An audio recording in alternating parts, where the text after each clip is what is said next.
place in the town of Berdechev in Russia, where the great holy Rebbe, Reb Levi Yitzchak of Berdechev, was sitting and meditating before reading the megillah.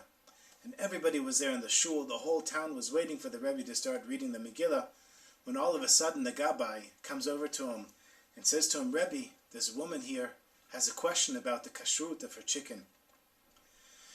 So as high as the Rebbe was in his thoughts, he knew that what's most important is what's right here, down here on earth.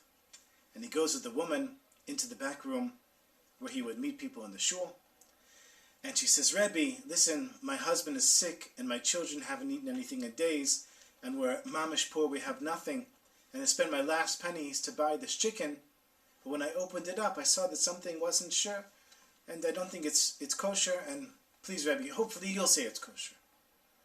And as much as the Rebbe wanted to tell her that the chicken was kosher because he knew that she had nothing, it wasn't kosher, and he had to tell her, I'm sorry, you can't eat this chicken. It's not kosher.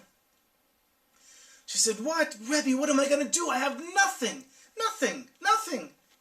My husband, my children, we're fasting. What are we going to do? He said, don't worry about it. I'm going to daven for you. Just tell me your name, your mother's name, and where you live, and I promise you, not only will you have a kosher chicken, you'll have a whole meal, and the pantry will be stocked. So this woman felt unbelievable. Here, the greatest tzaddik, the Rebbe, is going to daven for her, and everything's going to be fine. In the meantime, the Rebbe stayed in his office for another half an hour. People are getting a little anxious, right, because they're fasting, and they want to start listening to the megillah and get home and eat. Let me tell you, when the Rebbe came out of his office, he was glowing. Nobody had ever seen the Rebbe read the megillah like he had read that year. People would talk about it for years to come, how the Rebbe, when he got to the section about Jews giving gifts of food to one another and gifts to the poor, Mayanot Shul, he was on fire, like they'd never seen him before. Nobody had ever seen anything like it before.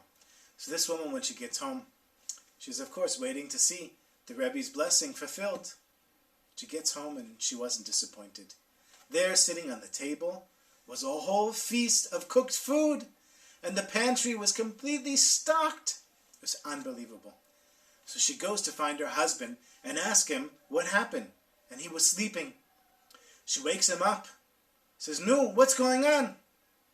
He says, my God, I had the most unbelievable dream. You won't believe this. It was mamash, a poor miracle, my dream. Eliyahu Navi walked into our house and put all this cooked food on the table and stocked the pantry with food. He said it was such a realistic dream. I could smell the food, and I can even smell it right now. She said to him, that's because it's not a dream.